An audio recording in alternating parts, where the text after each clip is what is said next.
வணக்கம் மக்களே, நல்லா இருக்கீங்களா? இந்த வீடியோல என்ன பார்க்க போறோம் அப்படின்னா, துபாயில கஷ்டப்பட்டு சம்பாதிச்ச பணத்தை இந்தியன் மார்க்கெட்ல எப்படி எல்லாம் லாஸ் பண்ண முடியுமோ அப்படி எல்லாம் லாஸ் பண்ணிருக்காங்க. 5 லட்சம் ரூபாய் லாஸ் ஆயிருக்கு. ஓகேவா? அதை பத்தி தாங்க இந்த வீடியோ. சரி, வீடியோக்குள்ள டேரக்டா போயிடலாமா? என்ன இருக்கு அப்படின்னா, இந்த மனுஷன் 2019ல பார்மசி டிகிரி படிச்சிட்டு இருக்காரு. 2 வருஷம் கோர்ஸ். நல்லா ஞாபகம் வச்சுக்கோங்க, 2 வருஷம் கோர்ஸ் பார்மசி டிகிரி தான் படிச்சிட்டு இருக்காரு 2019ல. 2020ல காலேஜே முடிக்கிறாரு. ஹையர் ஸ்டடிஸ் பண்றதுக்கு காசு இல்லை. ஓகேவா? ஸ்டேபிளான இன்கமும் இல்லை. ஓகேவா? அதனால என்ன பண்றாரு அப்படின்னா, 2020ல ஸ்விக்கி சொமேட்டோ ஓட்டின்னு இருக்காரு. ஓகேவா? அப்பதான் இவருக்கு என்ன தோணிருக்கு அப்படின்னா, ஏன் நம்ம ஸ்டாக் மார்க்கெட் பத்தி அப்பதான் ஏன் நம்ம இதை சம்பாதிக்க கூடாது அப்படிங்கிறப்பதான் இவருக்கு ஸ்டாக் மார்க்கெட் பத்தி தெரிஞ்சிருக்கு. ஆனா ஒரு நல்ல விஷயத்துல ஒரு நல்ல விஷயம், கெட்ட விஷயத்துல ஒரு நல்ல விஷயம் இருக்குன்னு சொல்லுவாங்கல்ல. இந்த மனுஷனுக்கு அப்ப கையில காசு இல்லாதனால சும்மா மேலோட்டமா இன்வெஸ்ட் பண்ண என்ன, அதுனா என்ன, இதுனா என்னன்னு மட்டும் அப்படியே பார்த்துட்டு அப்படியே விட்டுட்டார். ஓகேவா? ஆனா இவரு ஸ்டாக் மார்க்கெட்டுக்குள்ள போல. 2020ல அந்த கடைசியில இவருக்கு வேலை ஒண்ணு கிடைக்குது. என்ன ப்ரோ வேலை கிடைக்குது அப்படின்னா, அதாவது துபாயில வேர் ஹவுஸ்ல இவருக்கு ஒரு நல்ல ஜாப் கிடைக்குது, நல்ல சேலரிக்கும் கிடைக்குது. ஓகேவா? நல்லா தான் போயிட்டு இருந்திருக்கு லைஃப், பிரச்சனையே இல்லாம தான் இருந்திருக்கு. ஆனா என்ன ஆயிடுச்சுன்னா, திரும்பவும் 2 வருஷம் கழிச்சு இவருக்கு ஜாப் அங்கிருந்து இங்க வந்துடுறாரு. ஏன் ப்ரோ அப்படின்னா, அவரோட விசாக்கான டைமிங் முடிஞ்சிருச்சு. ஓகேவா? அதனால கொஞ்சம் காசு சம்பாரிச்சுட்டு அந்த காசையும் எடுத்துக்கிட்டு இங்க இந்தியாவுக்கு வந்துடுறாங்க. இந்தியாவுக்கு வந்துதான் இப்பதான் பிரச்சனையே ஆரம்பிக்குதுங்கிற மாதிரி ஸ்டாக் மார்க்கெட்ல தாங்க இப்பதான் போறான். ஹையர் ஸ்டடீஸும் ஜாயின் பண்ணிட்டான். நான் ரொம்ப ரொம்ப நல்ல விஷயம். டிப்ளமோல இருந்து ஹையர் ஸ்டடீஸும் ஜாயின் பண்ணிட்டாரு, இன்ஜினியரிங் ஜாயின் பண்ணிட்டாரு. இன்னொரு மேட்டர் சொல்லவா, இவரு வீட்டுல காசே வாங்காம இந்த 4 வருஷமும் படிச்சிருக்காரு. அதை பத்தி நான் சொல்றேன்.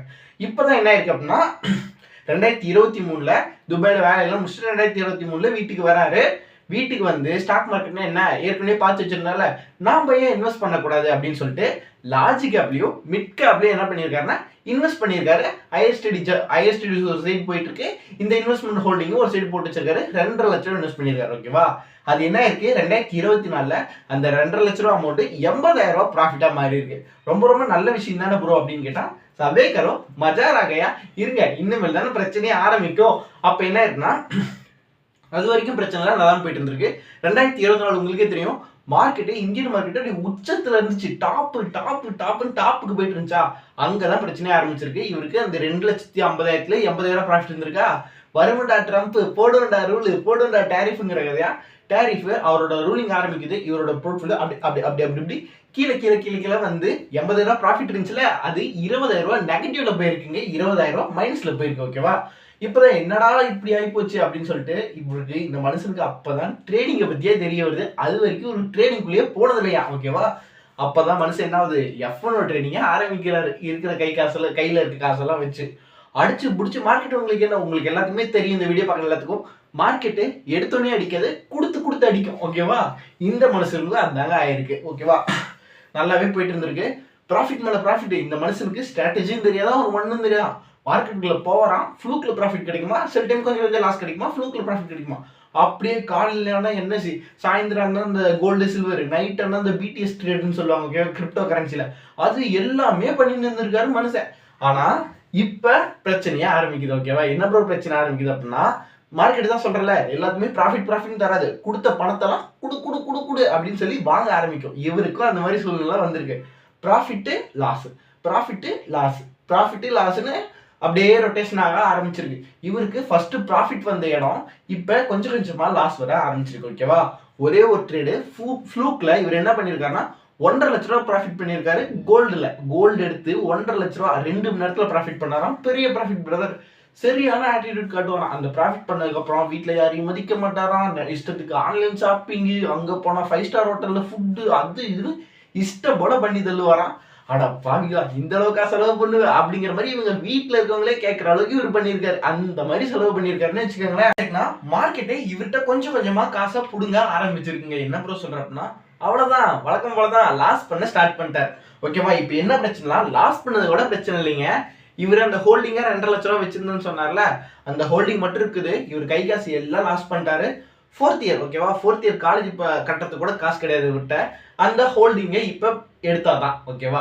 இருந்த கை காசுலாம் போச்சு, எல்லாத்தையும் லாஸ் பண்ணிட்டாரு. அந்த 2.5 லட்சம் ரூபாய் மட்டும் அந்த ஸ்டாக்ல போட்ட ஹோல்டிங் மட்டும் அப்படியே இருக்கு. என்ன பண்றாரு மனுஷன், சரி எடுத்து அப்பயாச்சும் ஓரளவுக்கு இருந்த சுத்தி இருக்க ப்ராப்ளம் எல்லாம் விட்டுருக்க மாட்டாரு. அடிக்ஷன்ல என்ன போயிருக்கு, அந்த 2.5 லட்ச ரூபாய் பிளேட் பண்ணலாம். அதாவது என்னன்னா, அடமானம் வைக்கலாங்க. நம்ம வச்சிருக்க ஸ்டாக்கை நம்மளோட ஸ்டாக் புரோக்கர்ட்டே அடமானம் வைக்க முடியும். அந்த மாதிரி இவர் வச்சிருக்க ஸ்டாக்கோட மதிப்புக்கு ஸ்டாக் புரோக்கர்ட்டே அடமானம் வச்சிருக்காரு. அடமானம் வச்சு அந்த காசையும் லாஸ் பண்ணிட்டாரு. 2.5 லட்ச ரூபாய் போச்சு. ஓவராலா எஃப்என்ஓ ஸ்டேட்மெண்ட் எடுத்து பார்த்தோம்னா 5 லட்ச ரூபாய் காலி பண்ணியிருக்காரு. லாஸ் அப்படி முடிஞ்சு 5 லட்ச ரூபாய் எதுக்காக வாழ்ந்தோம் அப்படிங்கிற மாதிரி துபாயில் அவ்வளோ கஷ்டப்பட்டு வேலை செஞ்சு வேற ஒரு சம்பாரிச்சு அந்த காசு ஃபுல்லா இந்தியன் மார்க்கெட்ல அப்படி வாரி இறைச்சிருக்காருன்னே சொல்லலாம் இந்த மனுஷன். ஓகேவா? இப்போ என்ன இருக்கு அப்படின்னா 4th இயர் ஃபீஸ் கட்டுறதுக்கு காசு இல்லை. அவங்க அப்பாட்ட போய் சொல்றாரு, இந்த மாதிரி ஒரு பிசினஸ் பண்ணப்பா அதில் லாஸ் ஆச்சு, ஸ்டாக் மார்க்கெட் லாஸ் ஆச்சுன்னு சொன்னோம்னா வீட்டில் எல்லார் வீட்லையும் பெறம்படி விடுவோம்.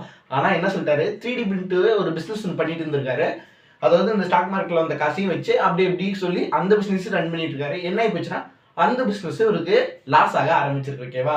அதனால இப்ப என்ன ஆயிடுச்சு, சூசைட் தாட்டு அது இது எதுவுமே யார்ட்டையுமே பேச பிடிக்கலையா, என்ன பண்றது ஏது பண்றதுன்னு எதுவுமே தெரியலையா. அந்த மாதிரி மனுஷன் ஒரு டிப்ரெஷன் ஸ்டேட்ல வாழ்ந்துட்டு இருந்திருக்காரு. அவங்க அப்பாட்ட போய் இந்த மாதிரி சொல்றாரு.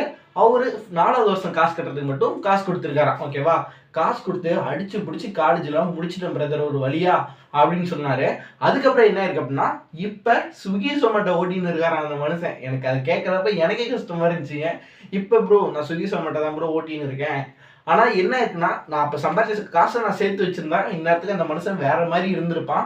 ஆனா அந்த பேராசையால திரும்ப திரும்ப திரும்ப திரும்ப ட்ரீட் பண்ணி நட்டமாயி இப்ப ரொம்ப கஷ்டமான நிலைமையில அந்த மனுஷன் இருந்திருக்கான். ஓகேவா? துபாயில சம்பாதிச்ச காசு எல்லாம் போய், ஓகேவா, அவரோட மென்டல் பீஸும் போய் டிப்ரெஷன் ஸ்டேட்டுக்கும் போய் இந்தியன் மார்க்கெட்டே அவருக்கு எல்லாமே போக வச்சிருக்கு. மனுஷன் உயிரோட மட்டும் தான் இருக்காங்கிற கதையா ஸ்டாக் மார்க்கெட் பண்ணிருக்கீங்க. ஓகேவா? எதுக்காக சொல்றேன் அப்படின்னா அந்த மனுஷனே சொன்னாரு, ப்ரோ நம்ம டிசிப்ளினாகவும் பேராசை இல்லாம ஸ்டாக் மார்க்கெட்ல இருந்தோம்னா நல்லா சம்பாதிக்கலாம் ப்ரோ. பேராசை இல்லாம ஸ்டாக் மார்க்கெட்டுக்கு அடிக்ஷன் ஆகி இருந்தோம்னா 1 ரூபா சம்பாதிக்க முடியாது ப்ரோ. இருக்கிற காசு எல்லாமே லாஸ்ட் தாங்க ப்ரோ பண்ணணும். எவ்வளவு சம்பாதிச்சாலும் சரி ப்ரோ, கரெக்டா டிசிப்ளினோட இருக்கணும் ப்ரோன்னு சொல்லி அந்த ப்ரோவே, ஓகேவா, நான் சொல்லல, அந்த ப்ரோவே சொல்லி அவரோட ஸ்டோரியை முடிச்சாரு. எதுக்காக சொல்றேன் அப்படின்னா நீங்களும் ஸ்டாக் மார்க்கெட்ல ட்ரேட் பண்ணணும்னு ஆசைப்படலாம். ஓகேவா? டிசிப்ளினா இருங்க, கரெக்டான மென்டாரை சூஸ் பண்ணுங்க. அப்பதான் உங்களால என்ன பண்ண முடியும், லைஃப் லாங் டேர்முக்கு உங்களால ஸ்டாக் மார்க்கெட்ல சஸ்டெயின் பண்ண முடியும். சரிங்களா? இந்த வீடியோ இத்தோடு முடிக்கிறேன். உங்க ஸ்டோரி யாரா இங்க சொல்லணும் அப்படின்னா மறக்காம பயோல காட்டுற ஐடி கூட மெசேஜ் பண்ணுங்க. இல்ல அப்படின்னா கமெண்ட் செக்ஷன்ல கூட சொல்லுங்க. நான் அதை படிச்சுட்டு கூட இங்க வந்து சொல்றேன். Tata, take care, bye bye.